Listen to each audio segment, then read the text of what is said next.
everyone, my name is Cora and I wanted to create this video as a way to explain what that transition to sustainable fashion and ethical fashion lifestyles is really like, because I think there isn't enough discussion of that.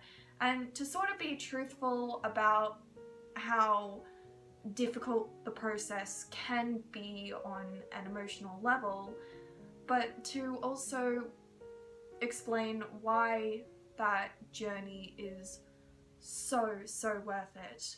So this isn't necessarily a video that's going to introduce you to everything that's wrong with the fashion industry, because so many people have already done content on that, and I even have a resource list linked below. This is more so for a video for the people who are aware that there are problems within the fashion industry but are maybe scared to actually do something about it. I am so familiar with that fear. I understand where you're coming from, and I'm just here to tell you that fear is okay. If you decide to follow this path, here is how that fear will likely manifest, and here is how you can get over it and end up in a much better and healthier place fashion-wise. Another fashion revolution week has gone. It'll probably be almost a month by the time this video goes up, but it is a movement where we commemorate all of the lives lost, not just in the Rana Plaza disaster, but throughout the whole supply chain. And it's when we demand transparency from brands, and it's also when we celebrate sustainable and ethical fashion. But I think that for something like Fashion Revolution Week, it is important to focus on the hard parts. Lack of transparency, the unethical labor, the environmental destruction, all of that, all of those really difficult concepts that when you hear about them and when you think that you could be someone who is participating in that really terrible system, you want to look away. Part of you might want to do something, but part of you might also feel, well, what would I have to sacrifice in order to do something? But there is only one thing I am going to ask that you do in this video. This is one thing that does require a lot of courage, which is to learn and to educate yourself. I want you to actually face those truths. I want you to actually research the labels of your clothing. What does made in China usually mean? What does polyester mean for the environment? What does it mean when a brand isn't willing to tell you where their stuff is made, or who makes it, or what conditions they're in? What does it mean to have a living wage, and why do so many people in the fashion supply chain not have it? I want you to face all of those things that you've heard people bring up before, but you've always been too afraid to look into further. It is going to be incredibly upsetting, really, and you are going to face the temptation to deny it. You want to deny the severity of these issues, deny any agency you have to solve them, and deny these awful feelings you're having to confront. I'm not gonna look into this, I'm gonna turn away, and I am just gonna be ignorant of this, because if I am ignorant of it, if I don't know any better, then I cannot be held responsible. Because ignorance is bliss. Ignorance is bliss. Ignorance won't solve anything. Ignorance won't defend workers' rights to unionize. Ignorance won't demand living wages. Ignorance won't reduce pollution. Ignorance won't demand transparency from these brands and hold them accountable when they mess up. If you are given an opportunity, a glimpse to actually educate yourself and learn better, please do not fall into willful ignorance. when you actually learn about the truth, fashion won't feel like a comfort anymore. Basically, anytime you see like a $15 shirt, you won't be able to look at that without thinking about the person who sewed it together having to work overtime in an abusive work environment for barely any pay. You won't be able to do the laundry without thinking about how many of the microplastics from the synthetic materials in your clothes are going to shed and end up in our sewers, which are washed into our waterways and our oceans. You won't be able to watch another haul video without thinking about, well, how much of this is actually going to get worn? How much of this is going to end up in landfill and everything? For a while, you're just going to end up looking at fashion, your comfort, the thing you love, and you're just going to see everything that is wrong with it, everything that is problematic about it. I think that's like a really big thing that is difficult to ask people to temporarily give up the comfort of fashion. But I can promise you that it will not stay that way forever. Hopefully, once you've educated yourself, you will be inspired to change, but sometimes you'll just see this dark path ahead of you where you can't see where it's going. It was especially dark for me when I walked through that path. There were people who had forged the path ahead of me for like general sustainable fashion and stuff, but there wasn't anyone who had forged the path ahead specifically for someone with kawaii style. There were a few people who I hadn't known about at that point. I don't want to pretend that I'm the first person who ever cared about kawaii sustainability or anything, because I'm not. There was no community. At that point, knew of no role models and no brands.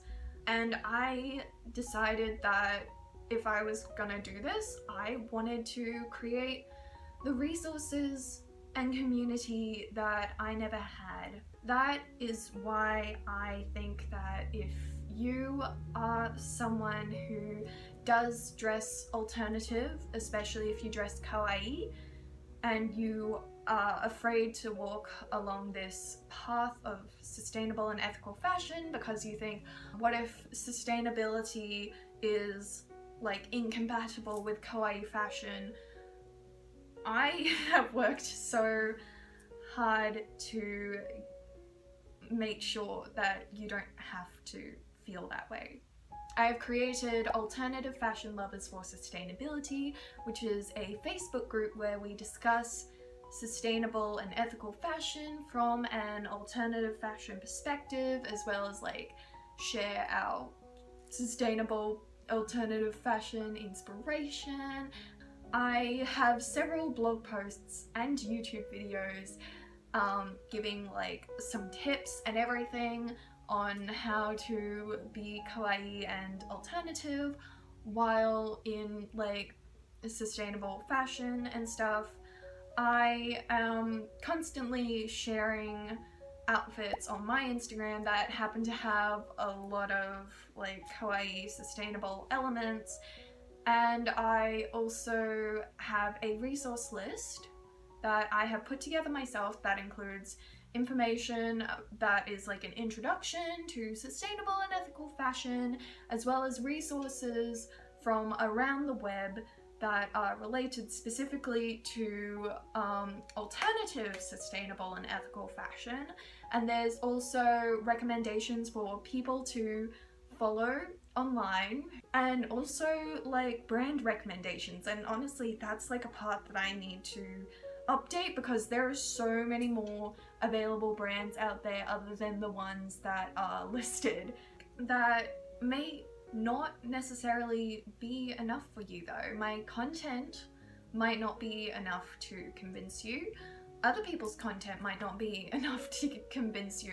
The Facebook community I have created for your personal sustainable fashion journey might not be enough to convince you, but I hope that one thing I can do is let you know that my inbox is open to you if you feel like you need a more private conversation in a non-judgmental space. I definitely invite you to message me on Instagram, whether or not you happen to be skeptical about sustainable fashion or you do want to get into it but you don't really know where to start. Any concerns or questions or anything, I want you to message them to me. And maybe you happen to have specific intersectional struggles, like for example, being plus size in kawaii fashion is already pretty difficult, but trying to be plus size as well as focusing on ethical and sustainable fashion is also really difficult. Or maybe you're low income, or maybe you have a more masculine or androgynous gender identity. And I do try to look at everything from a intersectional perspective as well, and sort of like file things away in my mind of like, oh, this would be a good option for someone who maybe has these specific circumstances, or this could be a good solution for someone who has these specific circumstances, and if they aren't, I can listen to their reasoning as to why and maybe point them in the right direction to where they can find help. I probably didn't do the best job of selling the whole sustainable fashion journey thing because I was talking about like the anxieties associated with it and everything, but one thing I forgot to touch on that I meant to do way earlier on in this video is what you get to when you actually do follow this path. Once you question your relationship with fashion and tear it down, you have to rebuild it and into something much healthier and, in my opinion, more beautiful.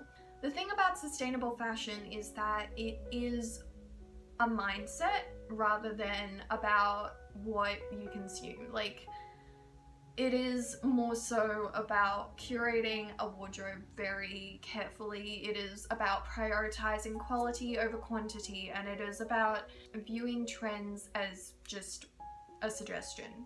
And it is about questioning what is it that you love to wear in fashion. Not what is it that would make other people think that you're cool, not what is it that the fashion industry determines as trendy. What is it that you love to wear the most? I truly believe that the people who are the best at sustainable fashion activism are the ones who love fashion the most. I feel like sustainable fashion has like pushed me in a direction of having like a really cool and unique fashion style, and in addition to that, fashion just becomes so much more interesting when you're looking away from fast fashion and towards small businesses, vintage, secondhand, DIY, because then like your clothes have a much better origin story. I'm now wearing a dress by someone I actually know, who I have an actual friendship with, and I think that is so much more awesome than if I was just wearing like something I bought from Dolls Kill or whatever, because while like Dolls Kill has the characters of the dolls, I don't know who made that Care Bear salopette thing that everyone seems to be wearing. And I'm sure that if I did know who made that, I'd probably be incredibly sad to know what conditions they might be working under. All fast fashion really has going for it is like convenience, affordability sometimes, and kind of the fact that it's like changing a lot. If you want actually like good quality clothing that has an interesting story behind it and like really interesting designs and stuff, turning to sustainable and ethical fashion is where you tend to find that kind of stuff. Personally, I think that people who do focus on secondhand shopping and supporting small businesses and like doing DIY and like really trying to carefully curate their wardrobes end up having like the more interesting fashion styles anyways. Hopefully that gets across that sustainable fashion isn't all doom and gloom. At the start, it is going to feel that way, but as you move along through your journey, then it's going to get to a point where you realize this is why people want this to be the future of fashion. This is why people love it and go for it, and you know, it's about more than just saving lives and saving the planet. It is also about something much more personal as well. I hope that this video has given you that final push that you need to start this journey. Remember that I and a whole community of people are here for you and rooting for you. Hope you enjoyed, and I will see you in my next video. Bye bye!